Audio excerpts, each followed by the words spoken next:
오늘 주시는 하나님의 말씀 민수기 18장 19절 20절 두 절입니다. 구약 성경 226페이지에 있습니다. 찾으신 줄로 알고 함께 읽겠습니다. 이스라엘 자손이 여호와께 거제로 드리는 모든 성물은 내가 영구한 몫의 음식으로 너와 내 자손에게 주노니 이는 여호와 앞에 너와 내 후손에게 영원한 소금 언약이니라. 여호와께서 또 아론에게 이르시되 너는 이스라엘 자손의 땅에 기업도 없겠고 그들 중에 아무 분깃도 없을 것이나 내가 이스라엘 자손 중에 내 분깃이요 내 기업이니라. 아멘. 오늘 저와 여러분이 읽은 본문은 이스라엘의 제사장과 레위 지파에 관련된 그런 내용입니다. 1절에 그런 말씀이 있어요. 1절 여호와께서 아론에게 이르시되 너와 내 아들들과 내 조상의 가문은 성소에 대한 죄를 함께 감당할 것이요 너와 내 아들들은 너희의 제사장 직분에 대한 죄를 함께 담당할 것이니라. 제사장과 레위인은 하나님의 선택을 받아서 일생을 회막에서 봉사하며 지내야 될 자들입니다. 하나님의 은총으로 부르심을 받은 것들이죠. 회막이 어떤 곳이죠? 회막은 하나님께 제사하는 곳입니다. 백성들의 죄를 용서받기 위한 속죄제가 드려지는 곳이고, 그리고 하나님께 감사하고 또 하나님께 일생을 헌신하겠다고 드리는 번제, 또 여러 가지 화목제, 제물들이 드려지던, 제사가 드려지던 곳이에요. 왜 그곳이 중요하냐면 그곳에 바로 하나님의 임재가 머물러 있었기 때문이죠.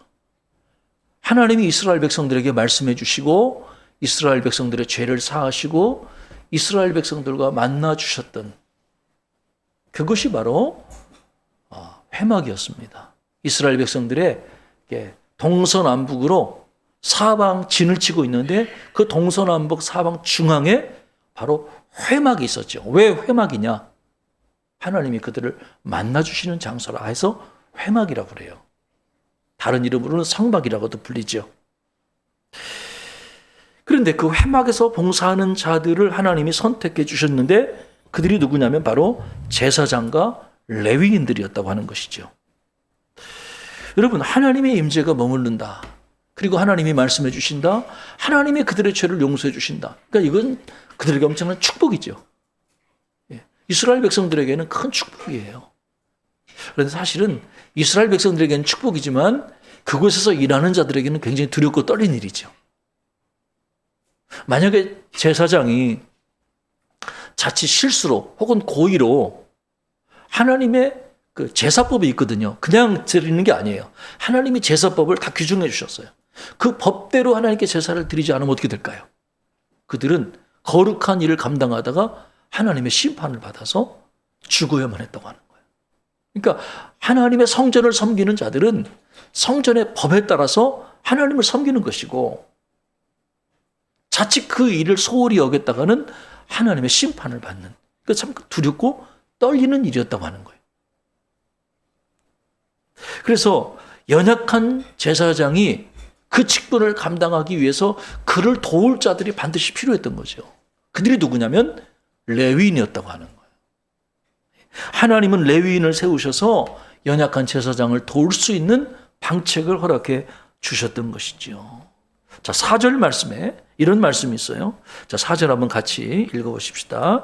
레위인은 너와 합동하여 장막의 모든 일과 회막의 직무를 다할 것이요 다른 사람은 너희에게 가까이 하지 못할 것이니라.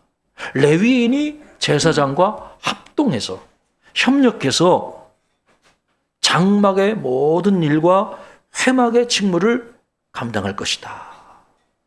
다른 사람은 너에게 가까이 하지 못할 거다. 다른 사람이 누구냐면 일반 백성은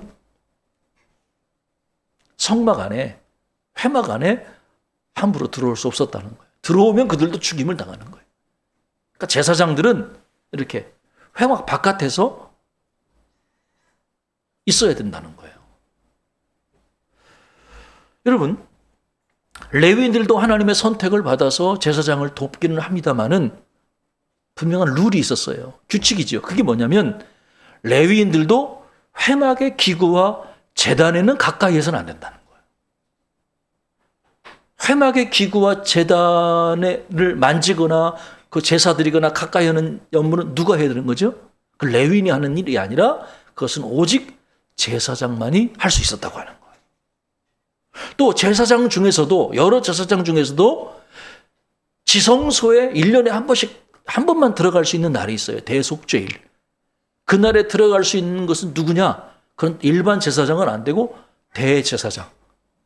아론과 같은 대제사장만 1년에 한 번 지성소 안에 들어갈 수가 있었다고 하는 거예요. 자, 여러분 제가 쭉 얘기 들으면 뭐예요? 백성들이 들어갈 수 있는 범위가 제한되어 있고 레위인들이 일할 수 있는 범위가 제한되어 있고 제사장이 들어가는 날이 제한되어 있고 대제사장만 할 수 있는 일이 있고 그러니까 하나님이 각자의 부르심, 직분에 따라서 부르심과 할 일이 제각각 규정이 되어 있다고 하는 거예요. 겉으로 보기에는 하나님을 섬기는 일에 있어서는 똑같아요. 우리가 다 하나님을 섬기는 건 똑같아요. 그러나 그 안에서 사실은 차등이 있었다고 하는 거예요. 근데 여러분 그 차등이라는 게 어떤 성격의 차등인가요? 이 차등은 사실은 차별이 아니라 역할의 차이라고 하는 거예요. 역할의. 여러분 하나님은 모든 사람을 평등하게 보세요. 제사장이라고 귀하게 여기시거나 레위인이라고 하찮게 보시는 게 아니라고 하는 거예요. 하나님 모든 사람을 귀하게 여기셔요. 우리 교회 안에도 마찬가지 아닐까요? 여러분 교회 안에서 목사라고 해서 대접받거나 일반 성도라고 해서 목사보다 덜 귀중한 그런 게 아니라는 거예요. 모든 성도는 다 똑같이 귀중하고 소중한 하나님의 자녀입니다. 할렐루야. 네. 저는 교회에서 목사님들이 좀 가끔 보면 상석에 앉잖아요. 그런데 저는 그렇게 생각해요. 일반 식당에 가서도 목사님들이 상석에 앉을 필요는 없을 것 같아. 일반 식당에 가서 상석은 누구 자리냐면 나이 가장 많이 드신 분들. 그분들이 식당에 가서는 상석에 앉으면 좋겠어요. 교회 안에서 목사님들이 상석에 앉는 거는 우리 교회 문화니까 조금 이해를 할 필요는 있죠. 그게 다 좋은 건 아니지만 그러나 일반 사회에 나가서도 목사님들이 대접받고 상석에 앉는 것은 좀 저는 아닌 것 같고 일반 사회에 나가서는 연세 많이 드신 분들이 또 연약한 분들이 상석에 앉으면 참 좋겠어요. 여러분 하나님께서 우리에게 맡겨주신 귀한 직분, 역할이 있어요. 그런데 여러분 그거는 사람을 무시하거나 사람을 특별히 사랑하기 위한 그런 것이 아니라 하나님의 역할, 목사로서의 목사의 역할이 있고 또 우리 직분자는 직분자로서의 역할이 있는 것이죠. 또 직분을 받지 못하신 성도님들이나 청년들, 주일학교 학생들은 또 그들만의 역할이 다 있는 거예요. 이거는 서로를 이렇게 존중하는 자세로 서로를 귀히 여기는 자세로 역할을 귀히 여기는 자세로 섬겨야 한다는 것이죠. 교회 안에도 역할의 차이가 분명히 존재하거든요. 여러분 우리 모두는 다 왕같은 제사장이고 하나님의 택하신 족속이에요. 여러분 다 제사장이에요. 믿으셔요? 목사님만 제사장이 아니고 여러분 우리가 다 제사장이에요. 베드로 사도가 얘기해요. 우리는 다 왕같은 제사장이다. 어떤 분이 그 얘기 하시더라고요. 특별히 하나님이 사랑하신 우리 종님. 요즘에 그렇게 기도하는 분이 없죠. 종님. 옛날에 그렇게 기도했어요. 저기 어렸을 때만 해도 종님. 주의 종님. 근데 여러분 주의 종이란 종에는 님자가 붙지 않고 놈이 붙어요. 그죠? 그러니까 주의 종이면 주의 종이지 주의 종은 존경받는 자리가 아니고 잘 섬기는 자리예요. 제가 이런 얘기 한다고 해서 여러분들이 저를 무시하거나 저를 함부로 대하지 않을 걸 저는 알기 때문에 좀 이런 얘기 합니다만. 예. 하나님께서 우리 모두를 부르실 때 다양하게 부르셨죠. 다양한 직분과 은사를 주셨어요. 에베소서 4장 11절 12절에 사도 바울이 이런 얘기합니다. 그가 어떤 사람은 사도로, 어떤 사람은 선지자로, 어떤 사람은 복음 전하는 자로, 어떤 사람은 목사와 교사로 삼으셨으니 이는 성도를 온전하게 하여 봉사의 일을 하게 하며 그리스도의 몸을 세우려 하십니다. 여러분, 여기 보면은 하나님께서 각 사람을 여러 직분자로 부르셨어요.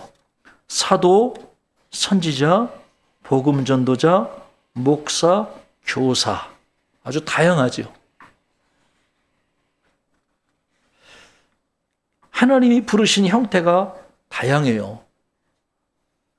사도고, 모든 사람이 사도고, 모든 사람이 선지자고, 모든 사람이 목사나 교사일 수가 없어요. 어떤 사람은 그렇게 부름받은 거고 어떤 사람은 다르게 부름받은 거예요. 여러분, 교회 안에도 다양한 직분이 존재하잖아요. 모든 사람이 목사는 아니죠. 또 모든 사람이 집사나 권사도 아니죠. 여러분, 목사를 세울 때는 그냥 목사를 세우면 안 되잖아요. 사도 바울이 얘기한다면 디모데전서에 새로 입교한 자도 말진이리 교만하여서 마귀의 정죄에 빠질까 합니다. 무슨 말이냐면 새로 입교한 자를 목사로 세우면 안 된다는 얘기는 뭐냐면요, 철저한 검증과 교육 훈련이 필요하다는 거예요. 맞아요, 여러분. 목사는 아무나 되면 안 돼요.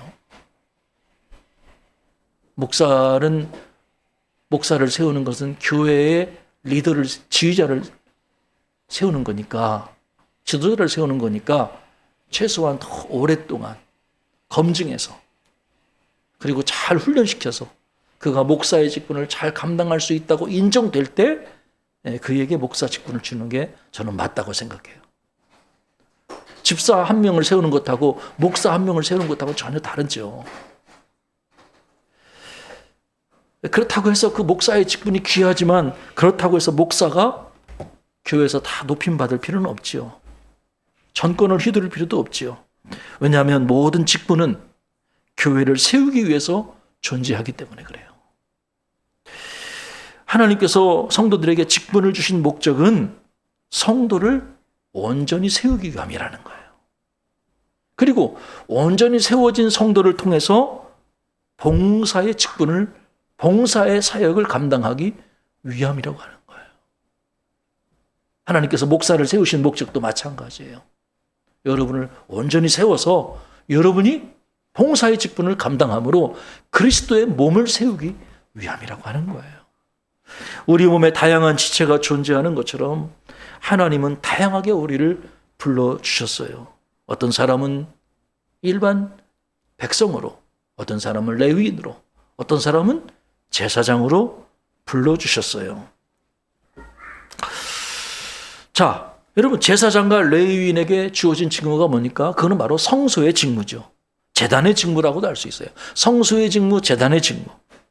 그런데 그들이 성소의 직무, 제단의 직무를 잘 감당할 때 누가 유익을 얻게 되냐면 백성들이 유익을 얻게 된다고 하는 거예요. 여러분, 성소의 직무, 제단의 직무가 뭐냐면요, 백성들의 죄를 속죄하는 거예요.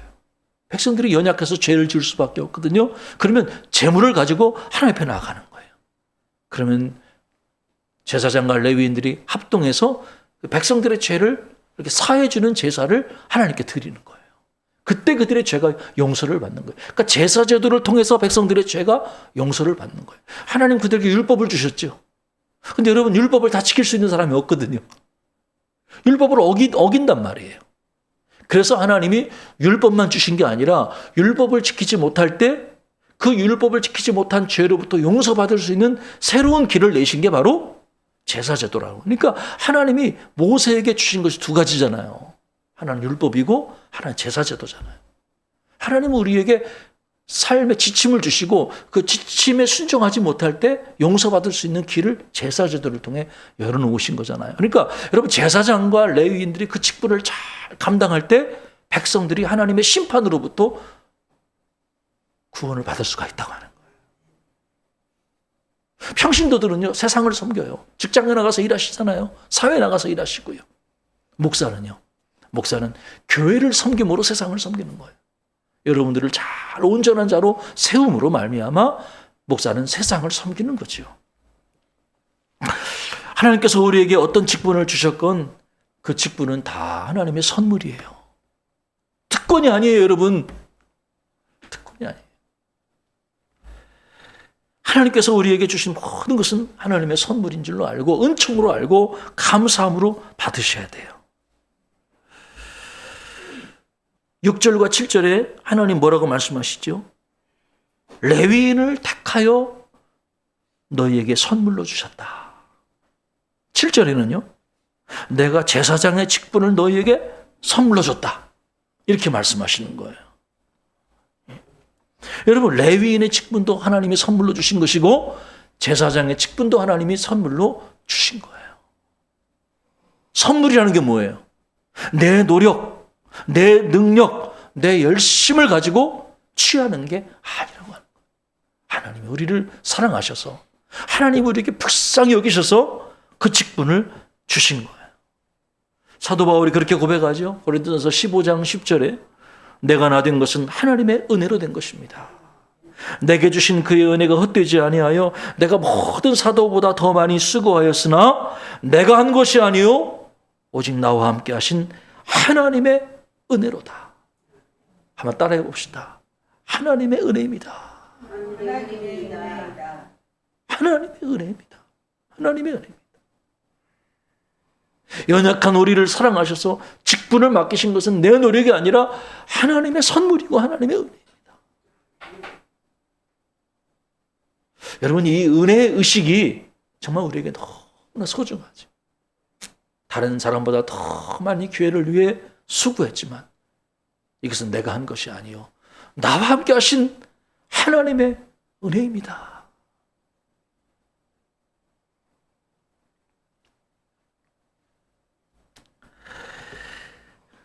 그러면 하나님을 섬기는 사람들의 일용할 양식은 누가 책임져 주십니까? 군사로 부르심을 받습니다.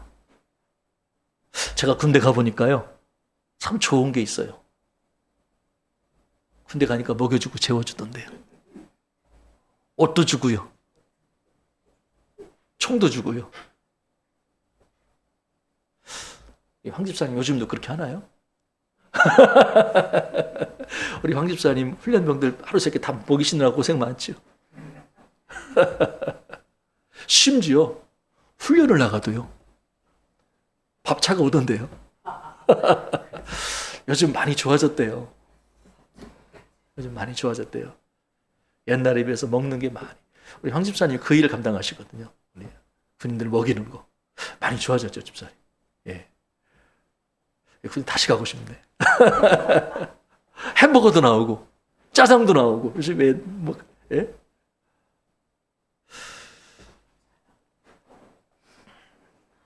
여러분, 군대 가는 사람이 자기 먹을 거 걱정하고 자기 입을 거 걱정하고 자기 쓸 거 걱정해요. 저 군대 있을 때 한 달에 한 8만 원인가 받았던 것 같은데 요즘에는 한 100만 원 넘게 나온다고 그러더라고요.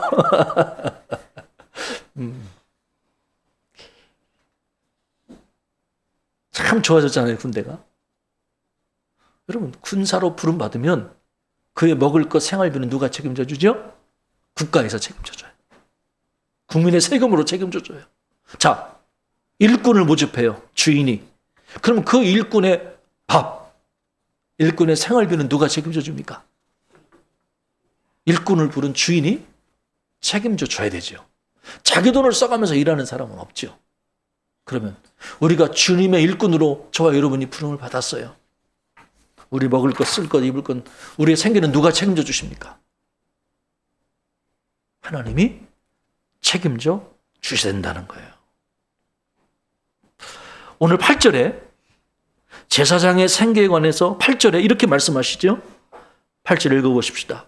여호와께서 또 아론에게 이르시되 보라, 내가 내 거제물 곧 이스라엘 자손이 거룩하게 한 모든 헌물을 내가 주관하게 하고 내가 기름 부음을 받았으므로 말미암아 그것을 너와 내 아들들에게 영구한 몫의 음식으로 주노라. 여러분, 하나님께서 그들의 음식을 주셨다고 하는 거예요. 영구한 몫의 음식. 영구하다는 건 영원히.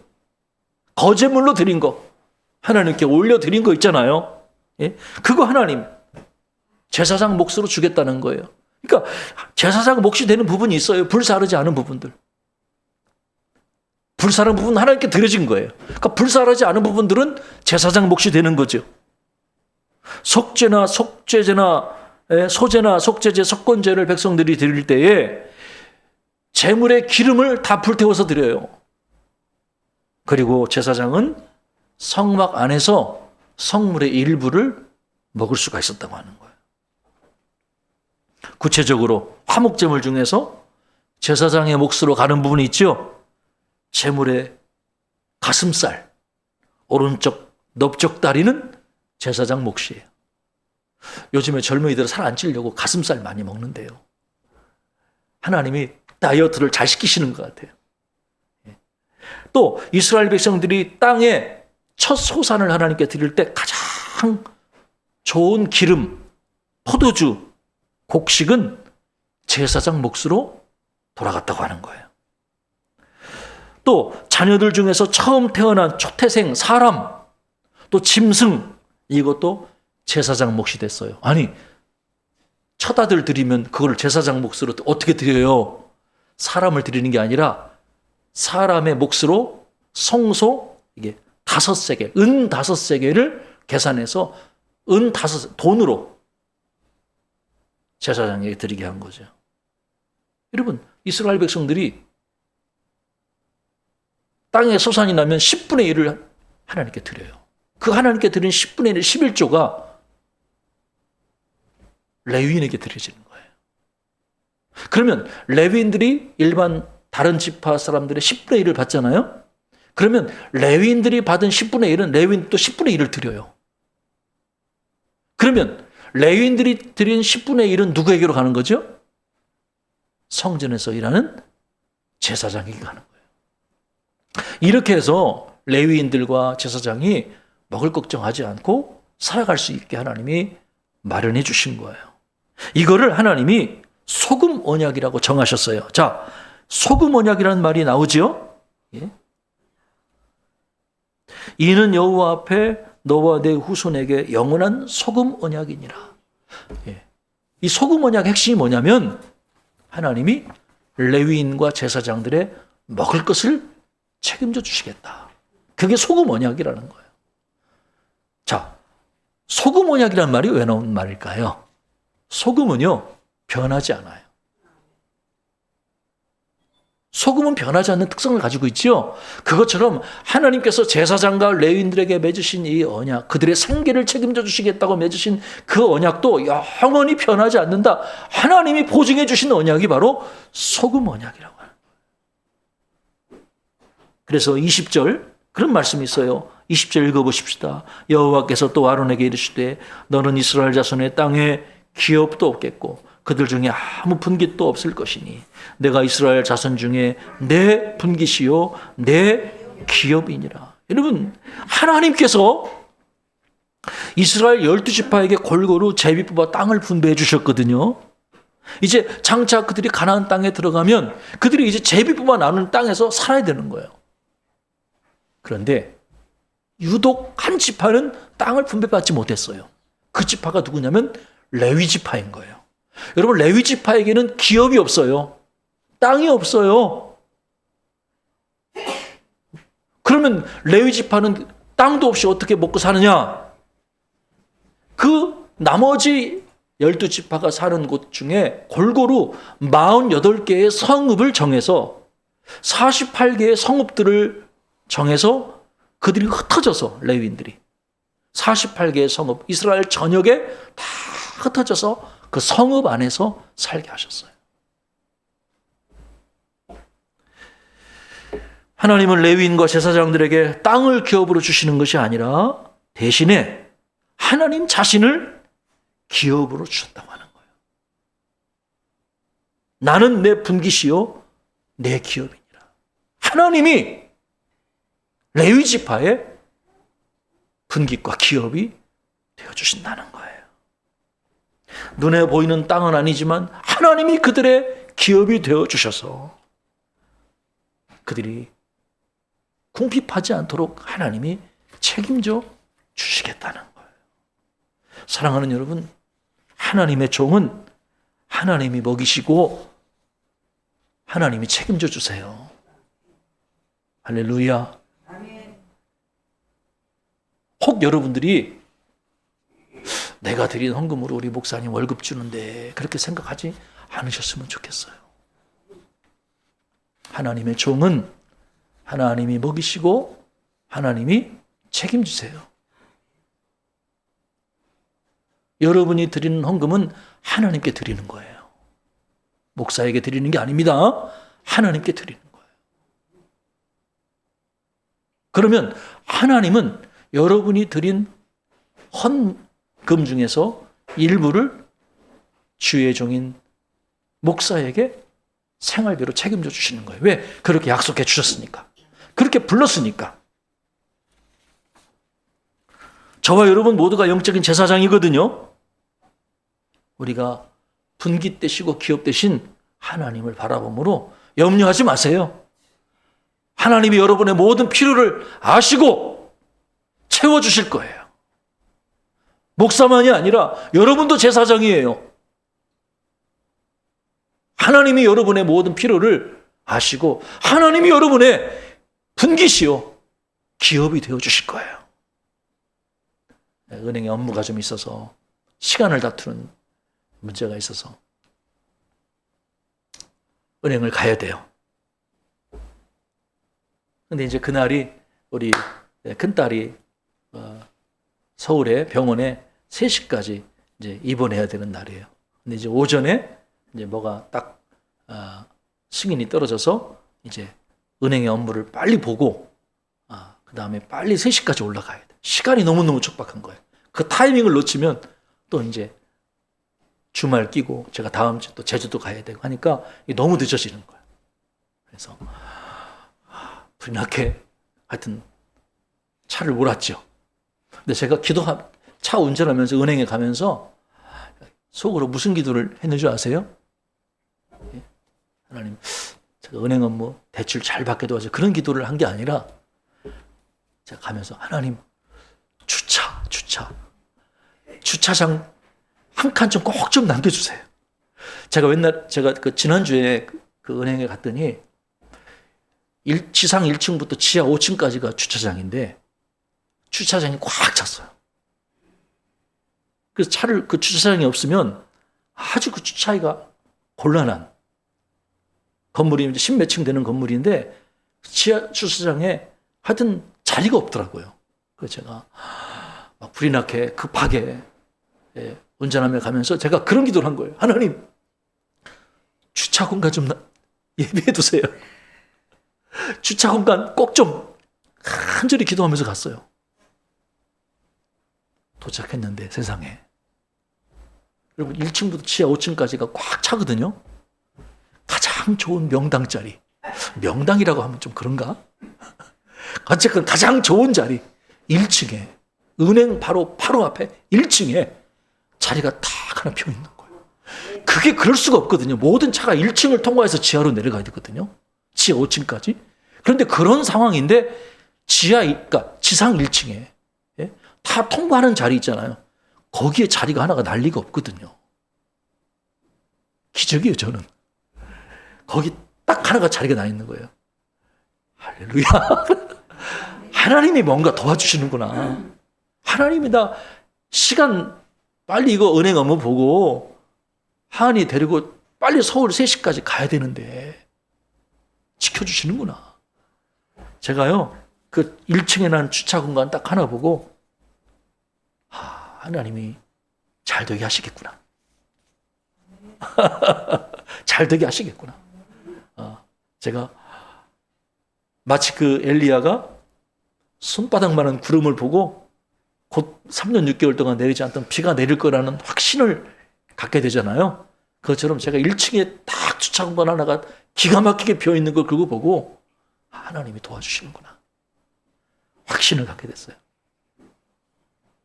하나님이요, 우리에게 필요한 모든 거, 먹을 거 다 채워주세요. 개척교회 사모님이 계신데 그 사모님이 그 얘기 하시더라고요.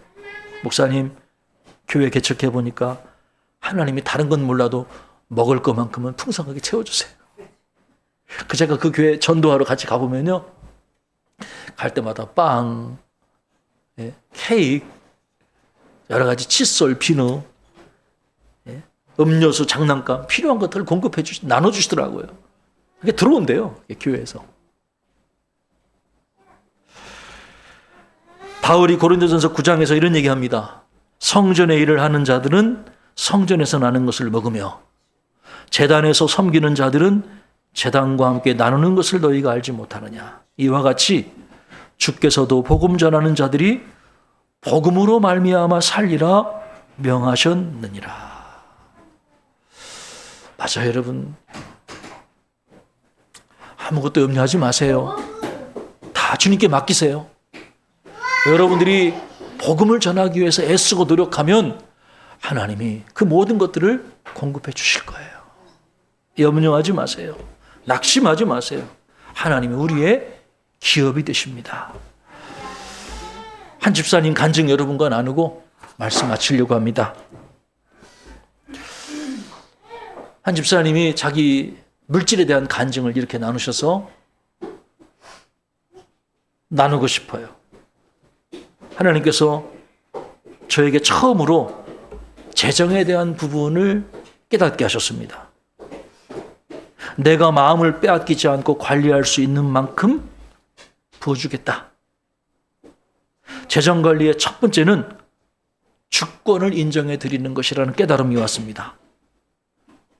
그래서 처음으로 헌금 준비함을 사기 위해 새벽 예배를 마치고 기독교 백화점에 갔습니다.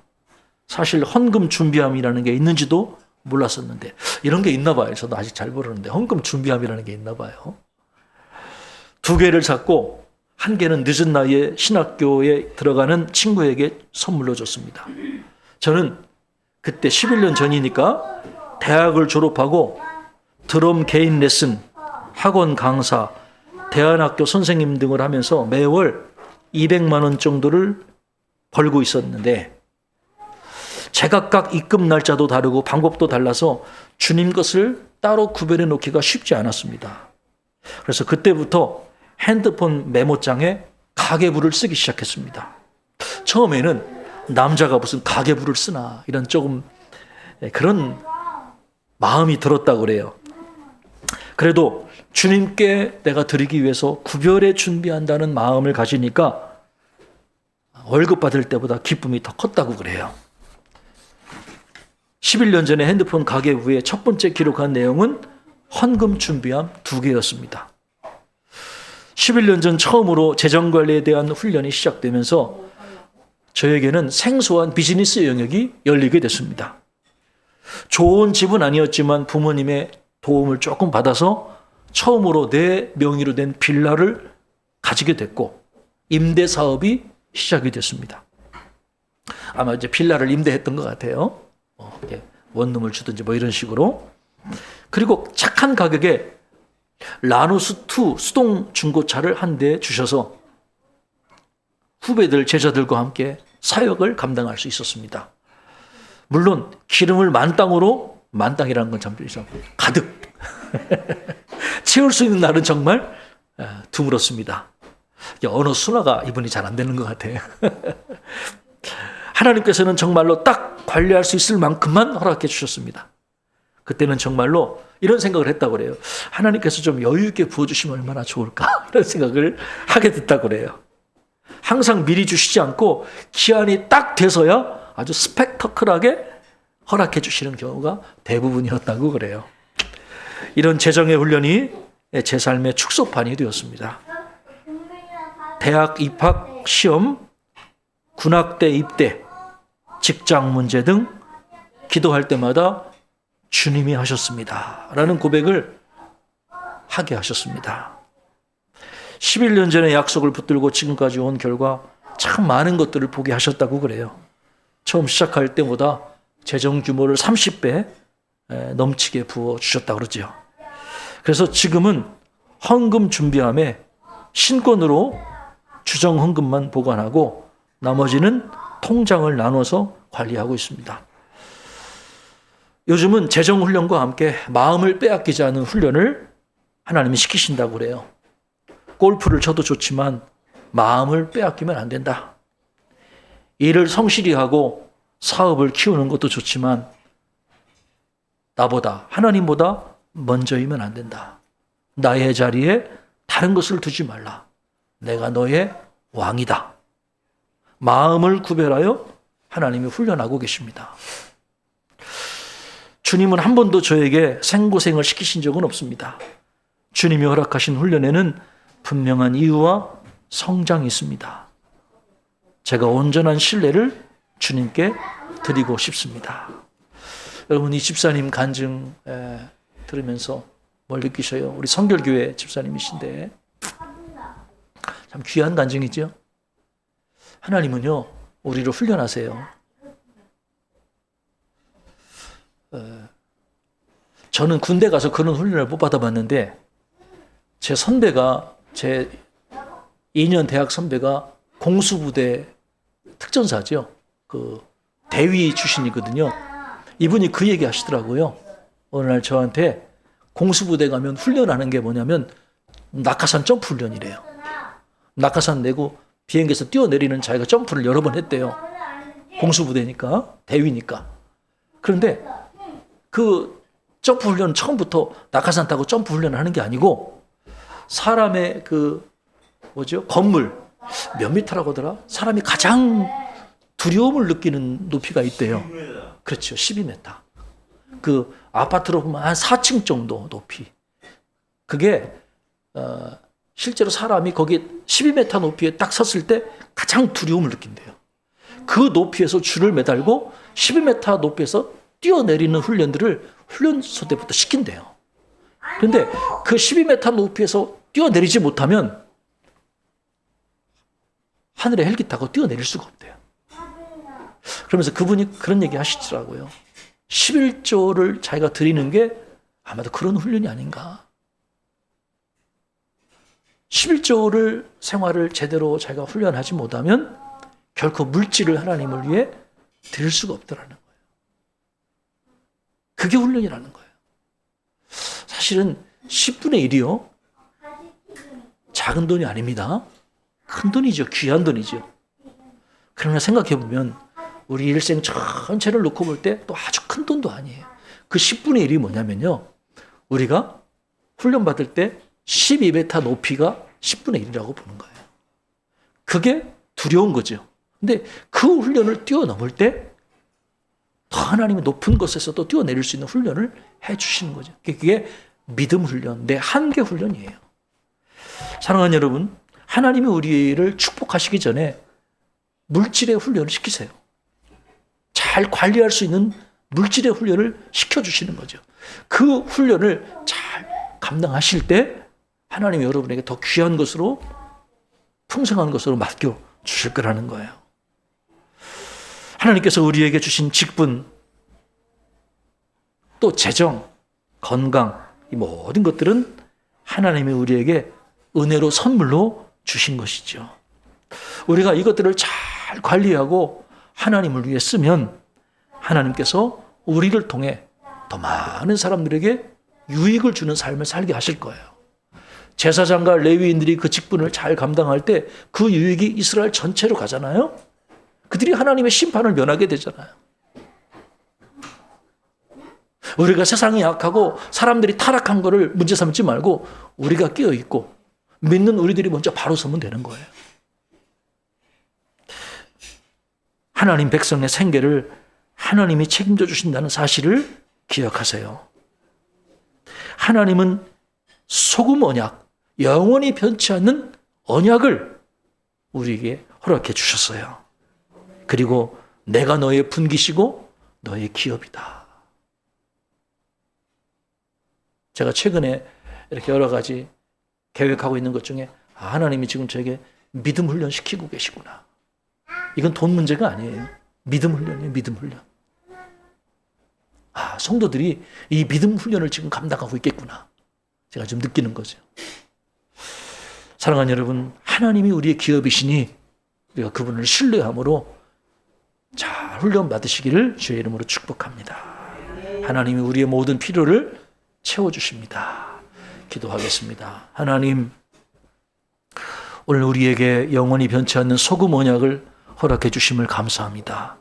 하나님이 우리의 기업이시요 우리의 분기심을 믿고 고백합니다. 하나님을 신뢰하여 하나님 염려하지 않게 도와주시고 하나님 우리에게 주신 직분과 은사를 따라 주신 사명 잘 감당하는 저희들이 되게 하옵소서. 우리의 믿음이 잘 훈련되게 하시되 특별히 재정적인 영역에서 모든 염려를 주님께 내어 맡기고 하나님이 우리를 채워주시고 인도하실 것을 신뢰할 수 있는 귀한 믿음을 허락해 주옵소서. 예수님의 이름으로 간절히 기도하옵나이다. 아멘.